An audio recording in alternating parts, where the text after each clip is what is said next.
তৃতীয়াতে জয়নগরের 10 বছরের বাচ্চা, তাদেরকে বলৎকার করা হচ্ছে, ধর্ষণ করা হচ্ছে। জয়নগরের ইস্যুকে পুলিশমন্ত্রী ফেলিওর হচ্ছে, এভিডেন্সগুলো ট্যাম্পার হচ্ছে, তাহলে মুখ্যমন্ত্রী জয়নগরের ঘটনাটাকে কোনো রকমভাবে ছোট করে দেখবেন, সেটাই তো খুব স্বাভাবিক। হচ্ছে যে এইভাবেই এখন আমাদের রাজ্য এইভাবেই চলছে।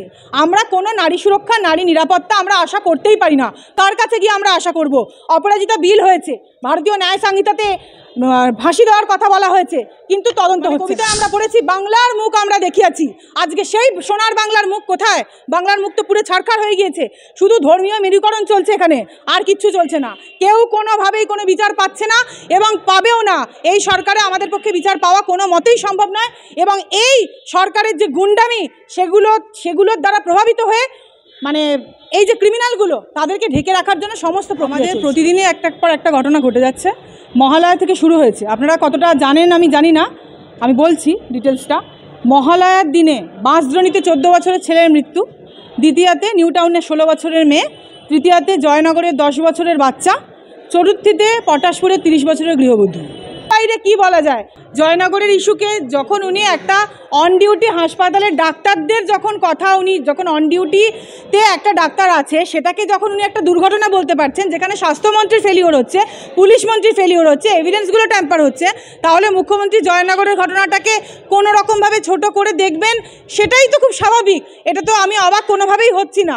তার কারণ হচ্ছে যে এইভাবেই এখন আমাদের রাজ্য এইভাবেই চলছে। আমরা কোনো নারী সুরক্ষা, নারী নিরাপত্তা আমরা আশা করতেই পারি না। কার কাছে গিয়ে আমরা আশা করব? অপরাজিতা বিল হয়েছে, ভারতীয় ন্যায় সংহিতাতে ফাঁসি দেওয়ার কথা বলা হয়েছে, কিন্তু তদন্ত হচ্ছে না। তাহলে তদন্ত ছাড়া এভিডেন্সগুলোকে সংরক্ষণ না করে ফাঁসির যে একটা করে বিল পাস হচ্ছে, সেই বিল পাসের কি মানে মুখ্যমন্ত্রীর? সেই আইনে ন্যায় সংহিতার কি মানে, যেখানে অপরাধীরাই পালিয়ে বেড়াচ্ছে, যেখানে অপরাধীরা একটা অন্যায় করার আগে ভয় পাচ্ছে না, এবং তার প্রমাণ আমরা কতটা অসুরক্ষিত। মহালয়ার পর থেকে প্রথমা, দ্বিতীয়া, তৃতীয়া, চতুর্থী প্রতিদিন এই ঘটনার পুনরাবৃত্তির পর পুনরাবৃত্তি ঘটে যাচ্ছে। এ যেন একটা ড্রামা, নাটক মঞ্চ তৈরি হয়েছে, খুনের নাটক। মুখ্যমন্ত্রী বলছেন যে এই রাজ্যে একটু কিছু হলেই রেই রেই করে সবাই তেড়ে ওঠে, অন্য রাজ্যে কিছু হলে তারা চোখে দেখতে পায়। অন্য রাজ্যে হওয়ার পরে অন্তত প্রথমেই দেন এভিডেন্সগুলো ট্যাম্পার হচ্ছে না। অন্যায় হচ্ছে, সমস্ত রাজ্যেই অন্যায় হচ্ছে, কিন্তু অন্তত তারা অ্যারেস্ট হচ্ছে, দেন তাদেরকে অ্যারেস্ট করা হচ্ছে। এখানে অপরাধীরা পালিয়ে বেড়াচ্ছে, আমরা আরজিকর কেসের ক্ষেত্রে আমরা দেখেছি। কোথায় অ্যারেস্ট হচ্ছে? অ্যারেস্ট কেন হচ্ছে না? এভিডেন্স কেন ট্যাম্পার করা হচ্ছে? কেন বারবার বাংলার মুখ যেটা পুড়ে গিয়েছে? আমরা জীবনানন্দের কবিতায় আমরা পড়েছি বাংলার মুখ আমরা দেখিয়াছি, আজকে সেই সোনার বাংলার মুখ কোথায়? বাংলার মুখ তো পুরো ছারখার হয়ে গিয়েছে। শুধু ধর্মীয় মেরুকরণ চলছে এখানে, আর কিচ্ছু চলছে না। কেউ কোনোভাবেই কোনো বিচার পাচ্ছে না এবং পাবেও না। এই সরকারে আমাদের পক্ষে বিচার পাওয়া কোনো মতেই সম্ভব নয়, এবং এই সরকারের যে গুন্ডামি সেগুলোর দ্বারা প্রভাবিত হয়ে এই যে ক্রিমিনালগুলো, তাদেরকে ঢেকে রাখার জন্য সমস্ত প্রক্রিয়া চলছে। মুখ্যমন্ত্রী আবার বললেন রাজা চলে বাজার, কুত্তা ভোকে হাজার, এই আপনার জয়নগর কাণ্ড নিয়ে বললেন। রাজা চলে বাজার, কুত্তা ভোকে হাজার, খুব ভালো। তাহলে রাজা উনি কি বলতে চাইছেন? মুখ্যমন্ত্রী কি নিজেকে রাজা বলছেন? তাই বলছেন তো? পুলিশদেরকে বলছেন রাজা। তাহলে এটা তো ব্রিটিশ রুল হয়ে গেল নয় কি? কোনোভাবে কি এটা ব্রিটিশদের রুল হয়ে গেল না? রাজা কোথায় হয়? রাজা রানীর সরকার হয় ব্রিটিশদের রুলে, আমলে আমরা দেখেছি রাজার সরকার হয়, রানীর সরকার হয়। আমাদের ভারতবর্ষের গণতন্ত্রে আমাদের যে সংবিধান দ্বারা আমাদের যেটা রাজার রাজত্ব এইভাবেই চলে। আমরা সবাই রাজা, আমাদের এই রাজার রাজত্বে নইলে মোদের রাজার সনে মিলবে কি সত্ত্বে। তার মানে কি আমরা সবাই রাজা কিভাবে? কারণ আমাদের সকলের ভোটাধিকার যে রাইটটা, সেইটা আমরা প্রয়োগ করে আমরা একজনকে প্রতিষ্ঠা করি গণতন্ত্র অনুযায়ী। সেইখানে গণতন্ত্রে কোনোদিন একক রাজা বা একক রানী, সেটা পুলিশ হোক, পুলিশ মন্ত্রী হোক, স্বাস্থ্যমন্ত্রী হোক, বা পুলিশ প্রশাসন ব্যবস্থা হোক, বা মুখ্যমন্ত্রী হোক, এটা কোনোদিনই হয় না।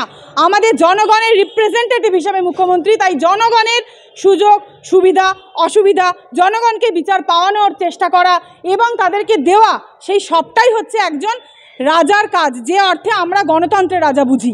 আর যদি বলেন আমাদের ব্রিটিশ রুল অনুযায়ী রাজা রানী, তাহলে সেখানে শুধু এককতন্ত্র চলে। তাহলে সেই ক্ষেত্রে সেই আইন যদি আজকে ভারতবর্ষে সেই আইন ব্যবস্থা যদি আজকে শুরু হয়ে গিয়ে থাকে, তাহলে সেই আইন ব্যবস্থাকে এবং সেই ব্যবস্থা রাজা রানীর এককতন্ত্রকে আমি ধিক্কার জানাচ্ছি।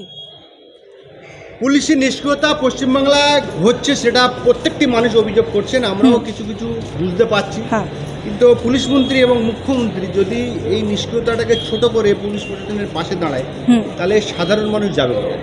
সাধারণ মানুষ দিনে দিনে মারা যাচ্ছে।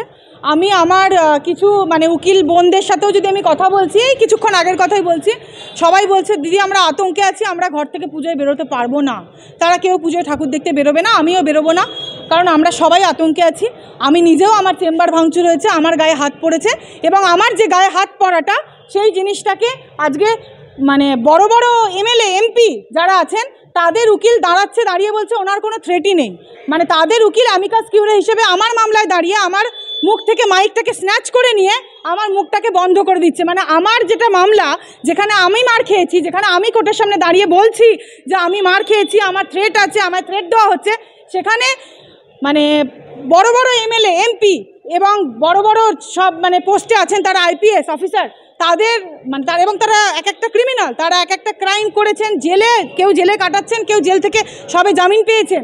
তাহলে এই যে লোকগুলোর উকিলরা মিলে যে আমাকে গলাটা চিপে ধরছে যে তুমি বলতে দেব না, তোমাকে এই যে রাজ্যের এবং রাজনীতির এবং সরকারের যে অবস্থা, অনাস্থা, পুলিশের যে নিষ্ক্রিয়তা, সেটা যখন আমরা বলতে যাচ্ছি আমাদের মুখটা চেপে ধরা হচ্ছে। তাহলে আমি যদি একজন আইনজীবী হিসেবে আমার যদি মুখটাকে বন্ধ করা হয়, মাস্টার ডিগ্রি করার পরে আমি যখন এইখানে দাঁড়িয়ে যখন নিজের অভিযোগটা এসে তুলতে পারছি না, তাহলে সাধারণ মানুষের কি অবস্থা হতে পারে সেটা আপনাদেরকে ভেবে নিতে হবে। এবং এখানে হাজার হাজার পুলিশ নিষ্ক্রিয়তার মামলা হচ্ছে, কিচ্ছু হচ্ছে না, জাস্ট একটা অর্ডার আসছে যে পুলিশ স্টেপ নেবে, জানানো হবে পুলিশকে, দেন যখন সমস্যা হবে উনি কল আপ করবেন পুলিশকে। হরে ঘরে একই অর্ডার, তার কোনো প্রণয়ন নেই। তার কারণ আমরা জানি আমরা আইনটা করেছি বেআইন করানোর জন্য, এবং আজকের বিচার ব্যবস্থায় দাঁড়িয়ে কেউ বিচার মানছে না। বিচার ব্যবস্থা, বিচারকের যে অর্ডার সেইগুলোকে কেউ মানছে না। এবং কেন মানবে? তার কারণ অপরাধীরা এতটাই উন্মুক্ত হয়ে গিয়েছে, তাদের ক্ষমতা এতটাই বেড়ে গিয়েছে, তাদের অর্থনৈতিক কন্ডিশন এবং তাদের যে হেভি ওয়েট উকিল, রাজ্যের এখন সেরা যে লয়ার ধরুন, তারা সেই অপরাধীগুলোকে রিপ্রেজেন্ট করছে, এবং দেশের যে সেরা আইনজীবী তারা আজকে আরজি করার অপরাধীকে প্রোটেক্ট করছে বিফোর অনারেবল সুপ্রিম কোর্ট। এরপরে তারা আইনকে মোল্ড করছে। এরপরে আপনারা ভাবুন বিচার কি করে পাওয়া সম্ভব। আর এটা বলার জন্য অনেকে এখন এই কথা বলবে যে আমরা তো আইন পড়েছি টাকা ইনকাম করার জন্য, আমরা তো ওকালতনামায় সাইন করতেই পারি, এটা আমাদের মৌলিক অধিকার। কিন্তু ওই যে বললাম, ধর্মীয় জিনিসটা ধর্ম যেন আমাদের সবসময় মাথার উপরে থাকে। কারণ আমাদের এটাই আমরা লেখা থাকে সুপ্রিম কোর্টের উপরে, দেখবেন ইয়া তো ধর্মস্ততা জয়া, where there is dharma there is victory. যেখানে ধর্ম আছে সেখানে জয় আছে। এখানে সেই গীতার বাণী আমরা ফলো করতে পারছি না। শুধু আইপিসি সিআরপিসি পড়লে হবে না, আমাদেরকে গীতা পড়তে হবে, আমাদেরকে ধর্মগ্রন্থ পড়তে হবে।